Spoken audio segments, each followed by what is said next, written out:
Welcome to the Real Film Nerds Harvest Horror Fest.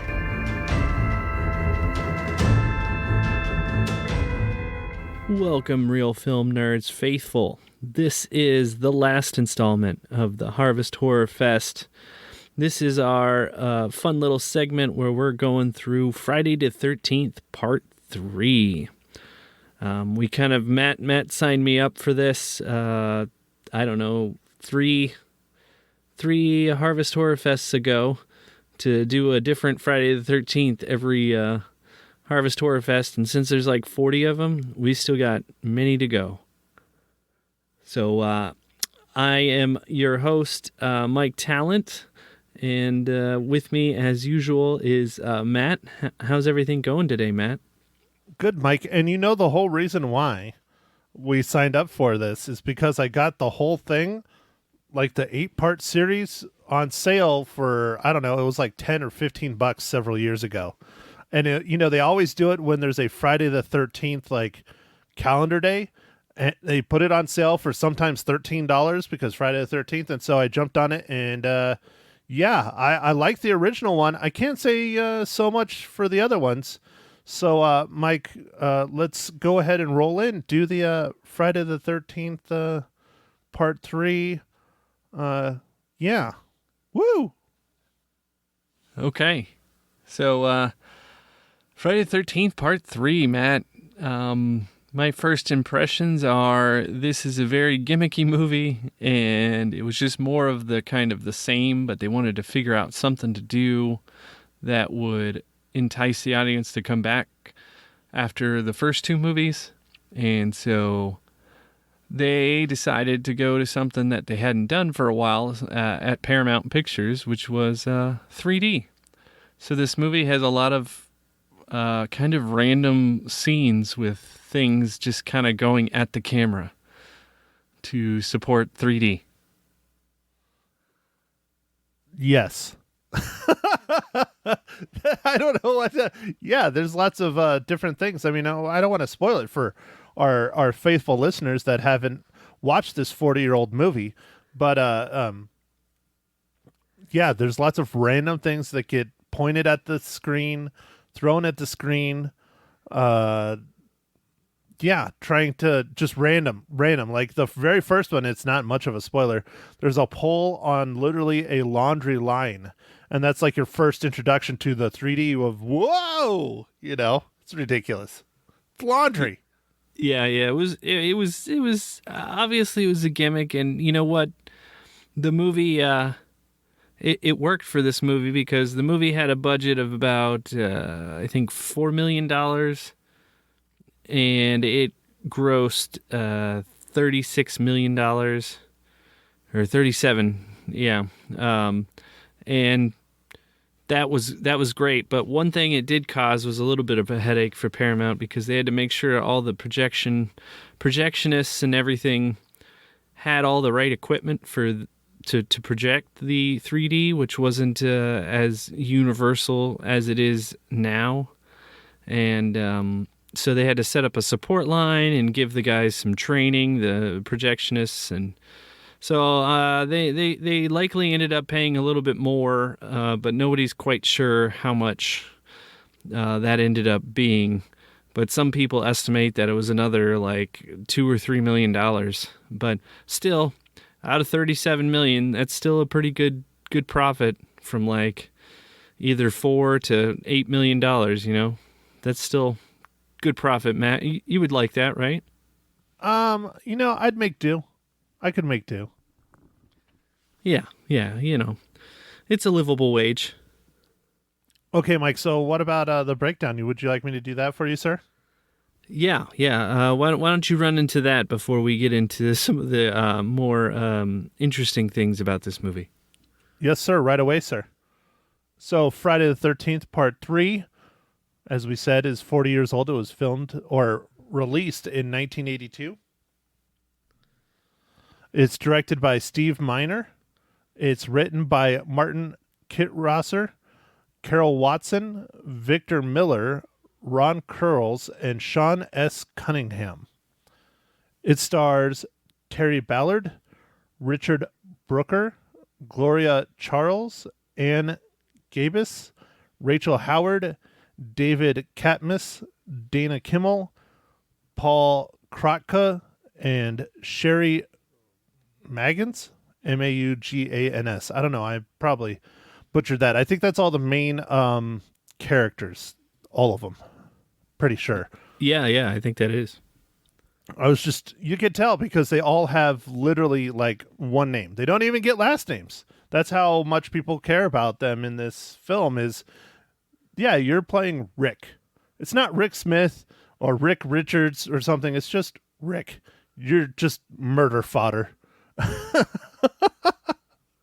But anyways, all right, here we go. Here's your storyline. Jason Voorhees, having barely survived a wound to his shoulder from his own machete, is back to revenge on all that visit his woods. A new group of friends come over to a party at an area close to the campsite. This time, Jason will be stronger than ever and getting a hockey mask from one of those friends. That's a terrible storyline.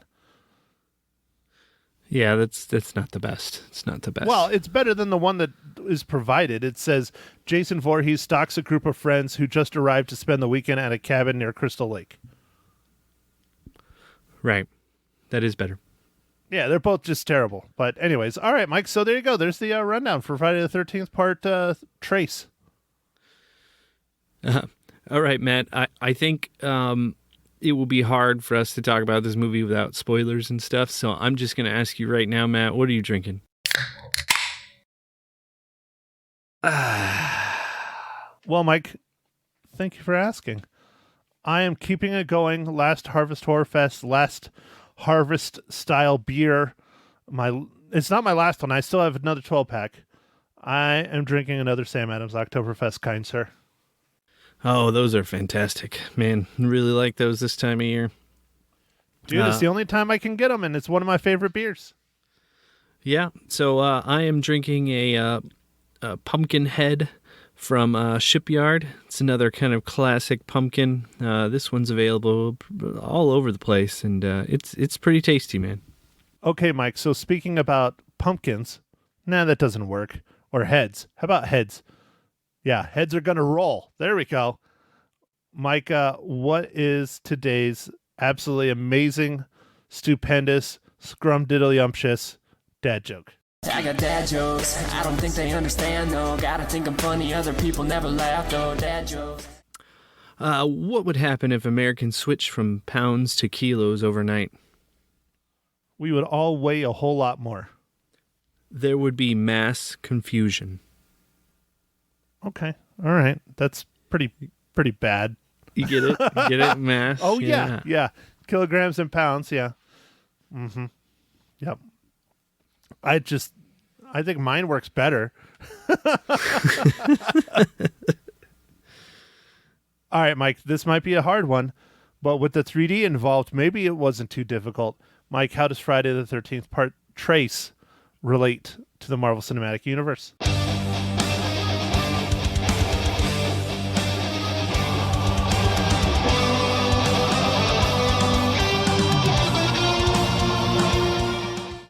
I did have to do some digging on this one, of course, Matt, to find somebody, but I was able to find a person who worked on the script for Guardians of the Galaxy Volume 2. His name is Martin Kittrosser, and he also worked on this movie, Friday the 13th Part 3. Yeah, he's one of the screenplay people, one of the writers. Yep. So that was good. Sometimes I worry, I still am amazed that I was able to find somebody who worked on Jaws. Yeah, that's your claim to fame to date.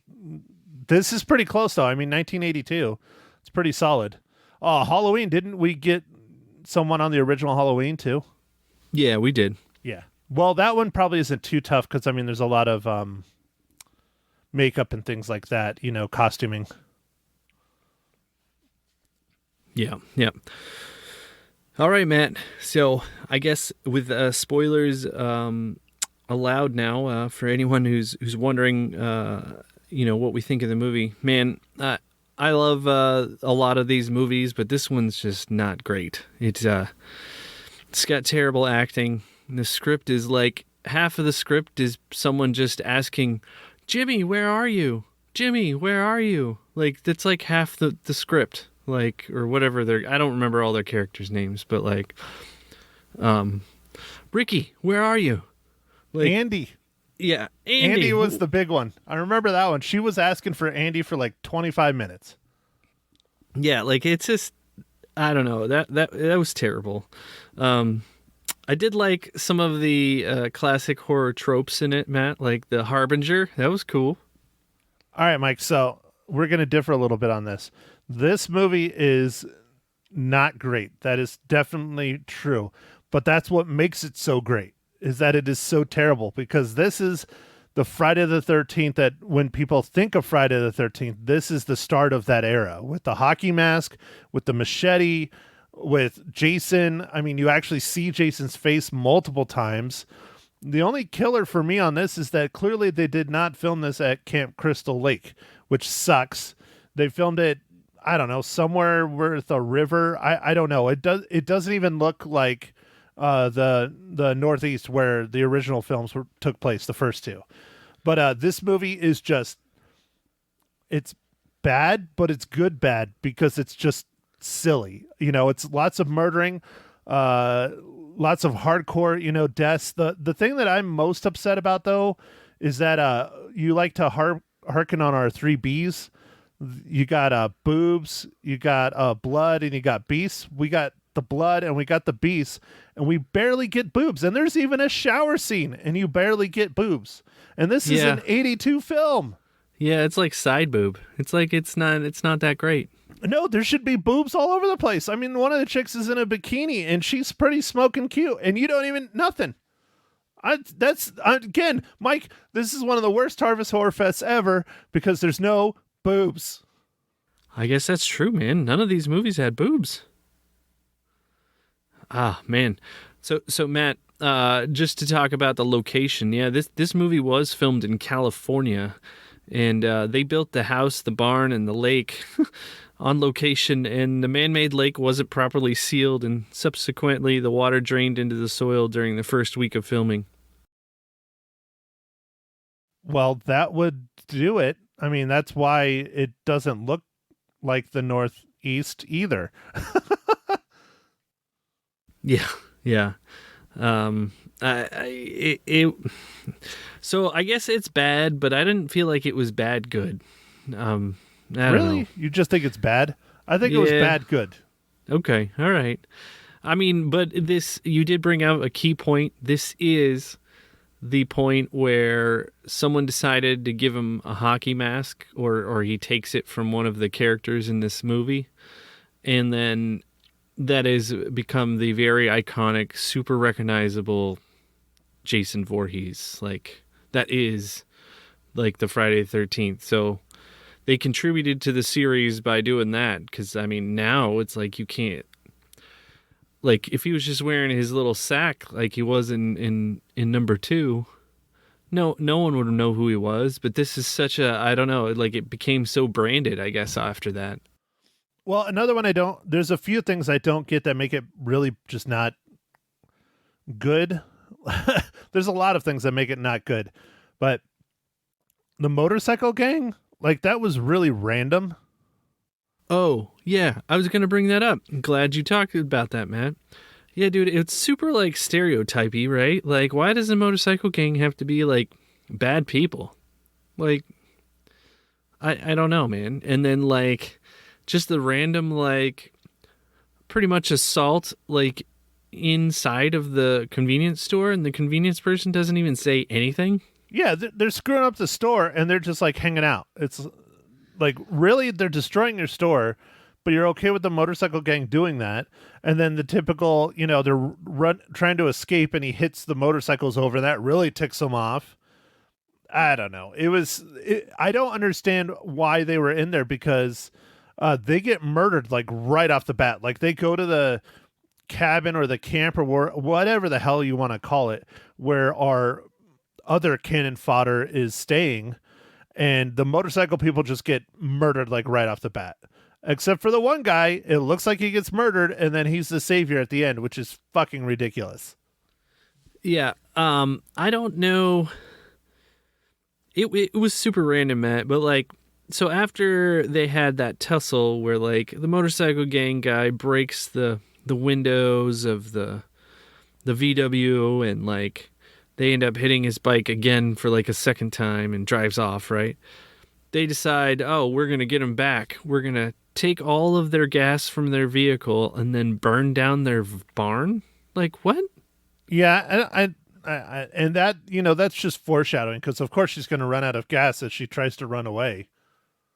I just, how did they know where they lived? Because he ran over the motorcycles and they're long gone by the time they get on any of the bikes. So how did they find them? It was before the days of, the internet and Google Maps. I don't know, man. I guess we just have to take it all for granted. Like, the I believe button that I talk about. We just believe, and everything's fine. But I felt like that scene, like, so this movie runs like, 90 minutes, 91 minutes. It's not very long.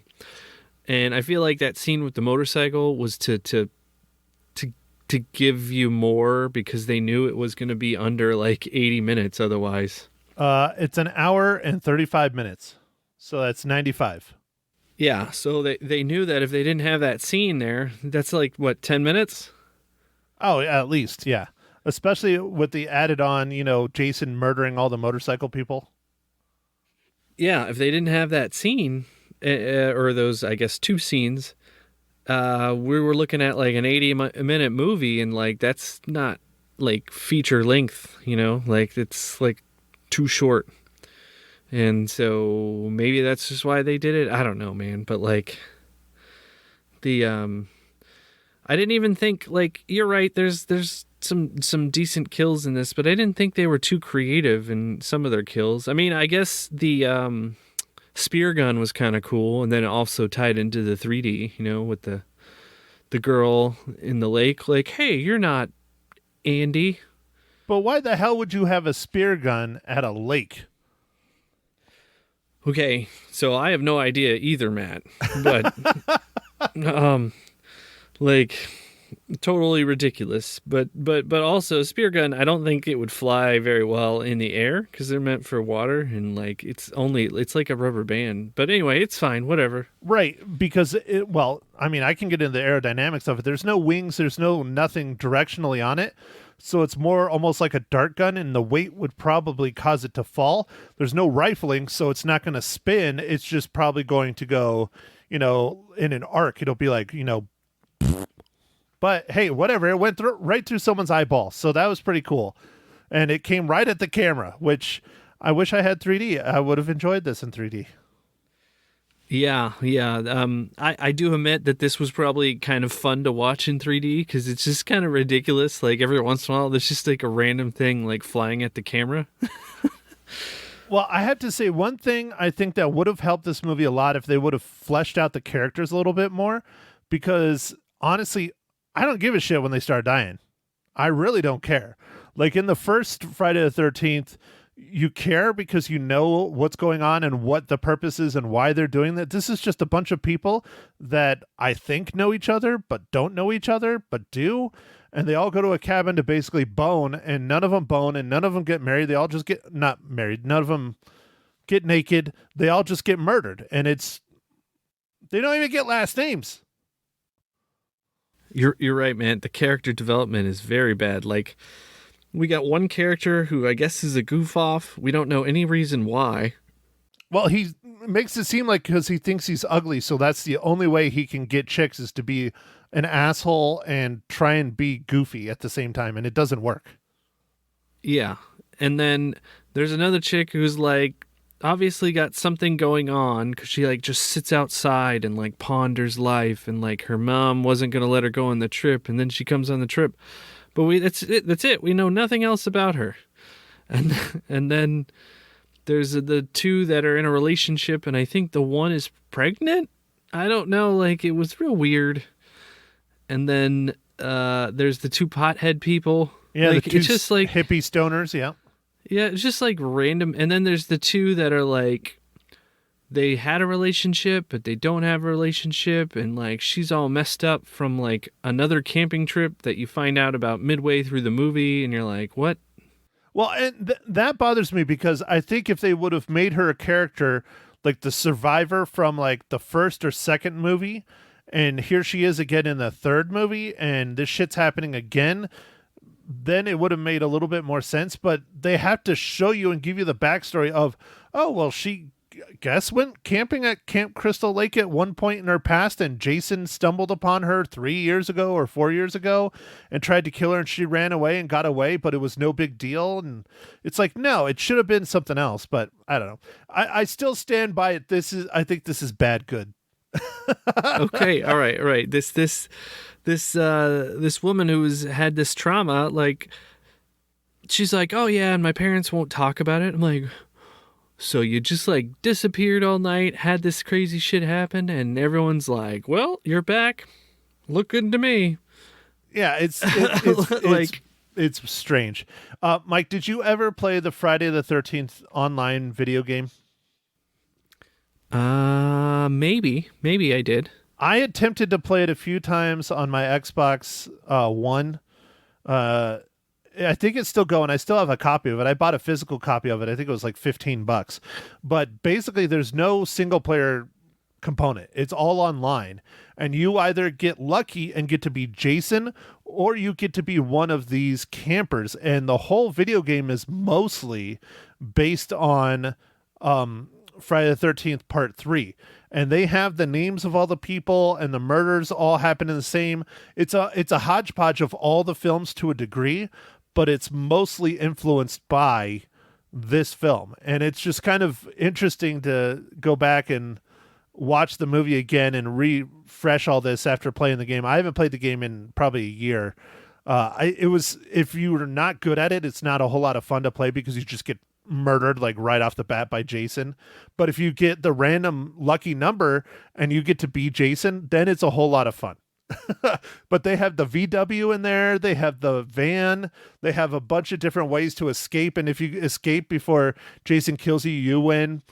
It doesn't happen often. Jason is so overpowered, he just usually murders the shit out of everybody. Gotcha. Well, I mean, that's kind of how the movies show it, man. Like, it doesn't matter. Like, he's like supernatural. You know, you can do stuff to him, and he's just like, whatever, and he keeps on coming. You know, like the kind of boogeyman kind of stuff. Yeah, that's Yaga. Very much how the game is, and it's fun. It can be fun, but like I said, I wasn't very good at it, so it wasn't a whole lot of fun. I think if I played it with a bunch of people, this is the problem with the online games. I guess I'm just too old now. I mean, back when we were kids, we could get people and talk and stuff like that, and get more than one person like that we knew. If you get like 5 or 6 of your friends and you're all talking to each other and you can work together to avoid Jason, then it works and it makes sense. But I don't want to do that with a bunch of random 12-year-olds. Gotcha. Who have some crazy mouths on them. Dude, they seriously do. It's like the internet has broken an entire generation. I don't know. Yeah, I think so. Matt, some crazy trivia for this thing is a theater called the Royal Independent Movie Theater in Toronto, Canada. It closed in 2006, but before that, they owned one of the original copies in the 3D format, and so they used to screen the film once every Halloween. That's in awesome. 3D. Yeah, I thought that was pretty cool. Well, so I'm sure you watched it on the same product that I watched it on because I paid for it on Vudu. The scan or rip or however you want to refer to it from the original film onto Vudu is not the best. I don't know if you noticed that, Mike. There's like dust spots, there's scratches, it's a pretty rough, implementation of this film into the digital world, or possibly even Blu-ray. Yeah, I did see at least a couple times some dust spots or something. I was like, what? Is that real? Like, but I think it was. Yeah, and they're not on like the sides. The sides wouldn't bother me as much. I mean, there's some shit that's like straight up right on people's faces, like right in the middle, and it stays there for like a scene. Yeah. Earlier I was talking about how this was the first 3D film in a long time at Paramount. It was 1954. Paramount released a movie Ulysses in 3D. So it was 28 years in between when they did 3D. Now, Matt, talking about 3D, I tend to avoid new modern 3D movies because I feel like it's just extra cost and it doesn't really add anything to me.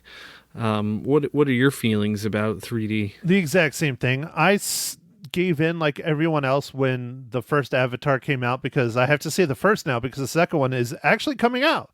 It's coming out in December. So we will get to go and see that. I'm sure I will be dragged to go see that, kicking and screaming.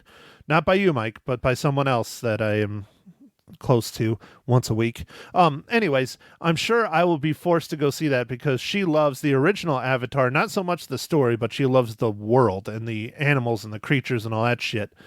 But I fell for the trap and I went and saw the first Avatar in 3D because it was the first, really big push for digital 3D, and it wasn't like, the red and blue 3D that most people associate with the 80s.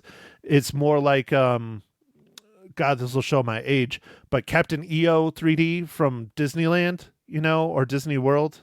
Oh, yeah. I remember that. Yeah, it's more like that. And I mean, that's a massive technology jump because Captain EO was like literally the only way you could ever see that kind of 3D until Avatar, to my knowledge.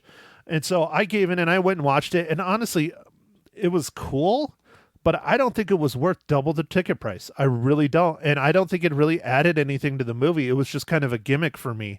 So I have not seen a 3D movie since. I've only seen Avatar, and that was several years ago. And they release a bunch of 3D stuff still.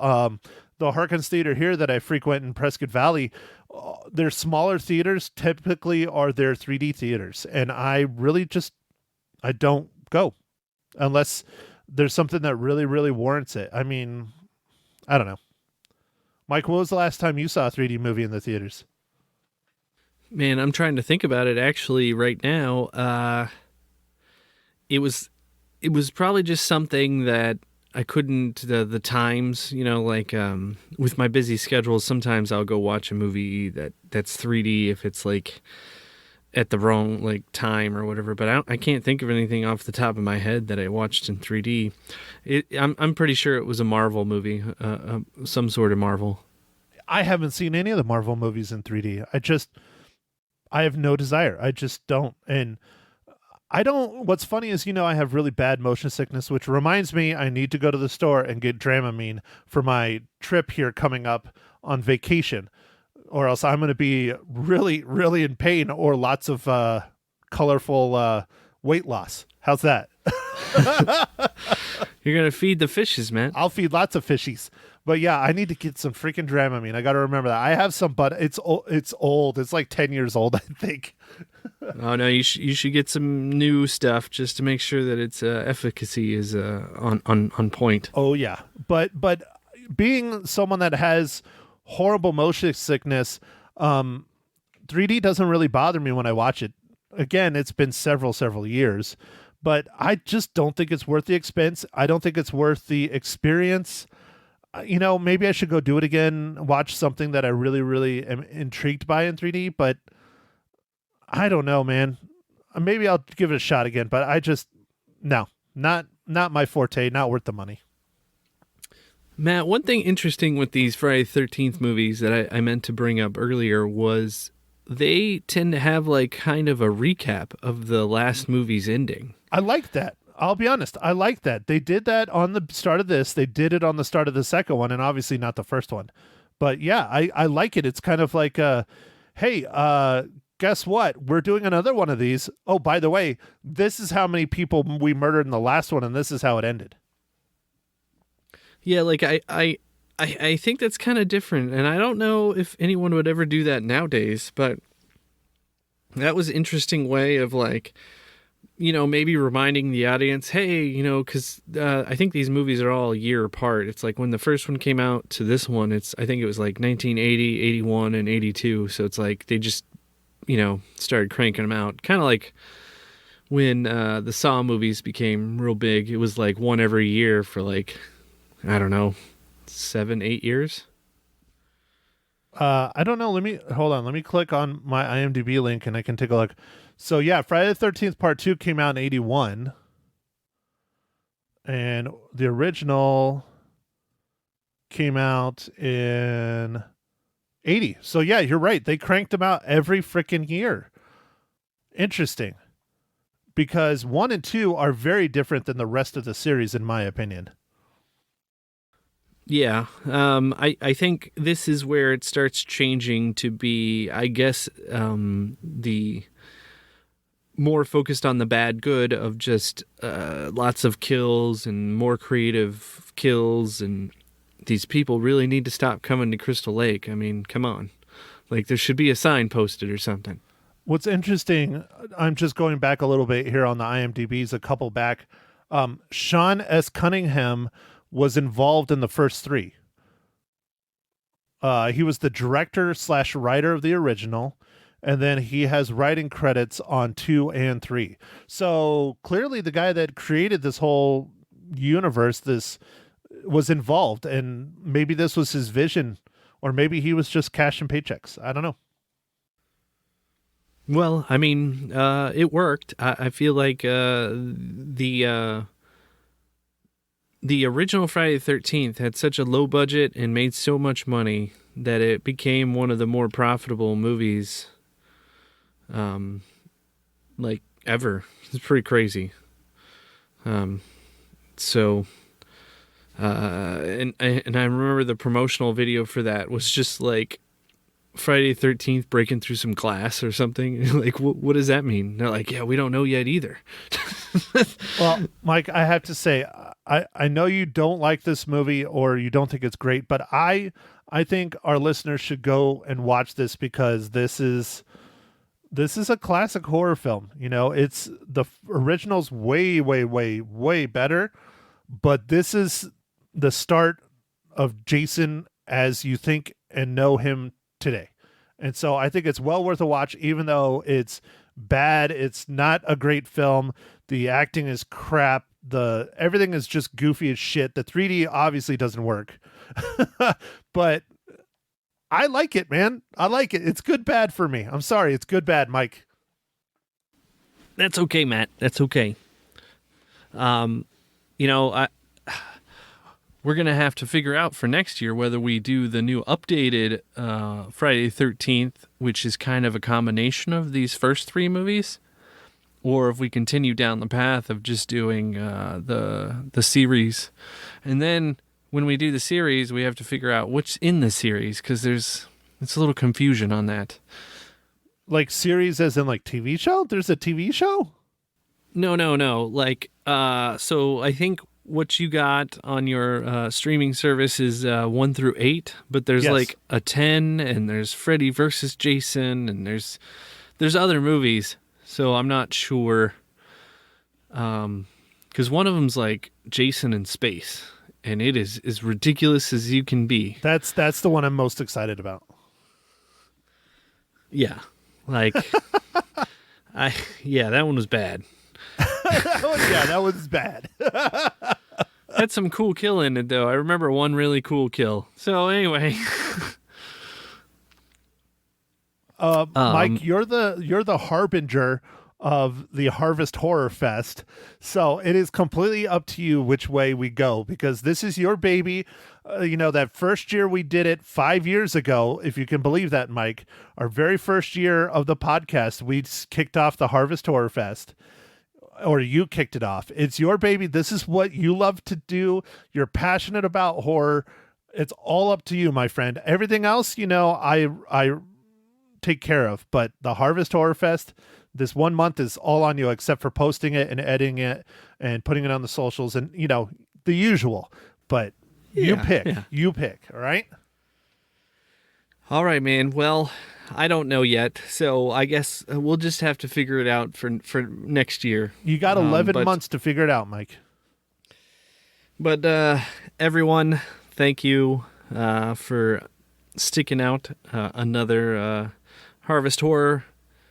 It was good to do it again, and I look forward to watching some more horror movies, although we usually watch some throughout the year because they tend to come out in slow times anyway. So yeah, there's actually a couple that are in the pipeline. I don't know if they came out this month or if they're coming out in like November, December, January, February, that I'm kind of intrigued by, I'll be honest. There's a couple that I want to see. I can't remember them off the top of my head, but I remember seeing some trailers recently. I think it was some trailers on Halloween Ends and the what's the last movie we saw in the theater before Halloween Ends? I'm drawing a blank on what we saw in the theater, but there was a couple trailers for maybe not so much horror, but like thriller, like stuff that would not interest me. Was it the Warrior? Yes, Warrior, Woman King. Yeah, Woman King. Yeah, I think there was a couple trailers on there because Woman King came out September, so they're prepping us for Halloween and horror season and all that stuff. But there's probably about 2 or 3 coming out that look interesting to me that I wouldn't mind seeing. So we'll discuss that later. But Mike, I think we should let people know what we thought of Friday the 13th Part 3. All right, Matt. I will go ahead and give you my rating first. I'm going to give it 2 reels. That's actually higher than I anticipated you were going to do, Mike. Oh, okay. What'd you think? I was going to do 1? Yeah. I don't really give out 1s that much, honestly. I thought you were going to be like a 1.5. Oh, okay. Just because you're so particular about these kinds of films. Now, me, like I said, this is good, bad for me. So I give it a full reel higher than you. I give it a 3 out of 5. I think this is just goofy ass fun. All right. It was the stoners, huh? They made you laugh. It was the stoners, yeah. It was the popcorn scene. Oh, the yeah, popcorn of course. Scene. Dude, that takes me back. That's how my pops used to do popcorn, or still does, in a frying pan with a lid on it. Yep. That's the only way he likes to do it. He thinks microwave popcorn is the devil. Well, that's funny, Matt. All right, Mike. Yeah, man. So next week it's my pick on a movie since you've got to pick the past month. Yeah, man. What are we watching? What are we watching this coming week? I teased a little bit in our last podcast. This movie's been out now for a couple weeks. I don't care. I want to see it. I'm not a huge fan of DC, but it's The Rock. I love The Rock. He's very passionate about this character. He's very passionate about this film. He put his own money into it. Mike, we're going to go watch Black Adam in the theaters. Yeah, man, that sounds fun.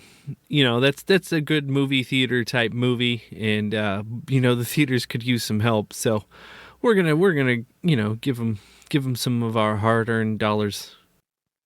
Believe me, it's real hard to earn them now, and at least in my world. So, all right, Mike. Well, you got anything else? No. I think I'm all good, Matt. We don't have any more giveaways, right? We're good with that. Not currently. I mean, I was talking about it on the last pod. We didn't get any of the info really out to us. So if we have some random giveaways, all of a sudden, I don't know how we're going to do it, but we might because we're on their list. So hopefully we'll get a couple here in this upcoming month of November and definitely probably December. But we'll keep you posted, if we get some. So, but other than that, I think we're good. Okay, Matt, you want to take us out of here? Yes, sir. Right away, sir. Well, thank you everyone for listening. Don't forget to check out our Facebook group where people are supposed to chat about movies together and nobody does. It's usually me just posting that we put a new episode out and no one listens. That's fine.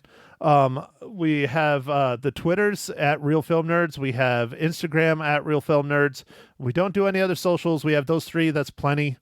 YouTube. There's a YouTube. If you don't listen to the podcast on a podcast app, you can listen to it on there. It's not video. It's just audio, but you can listen there as well. So thanks everybody for listening. I hope you enjoyed our 5th annual Harvest Horror Fest. Next week, it is back to our regularly scheduled movie reviews. Thanks everybody for listening, and we will see you in November. Thank you for listening to The Real Film Nerds. Now, don't forget to follow us on Facebook, Twitter, and Instagram at Real Film Nerds. Now, go out and catch a movie.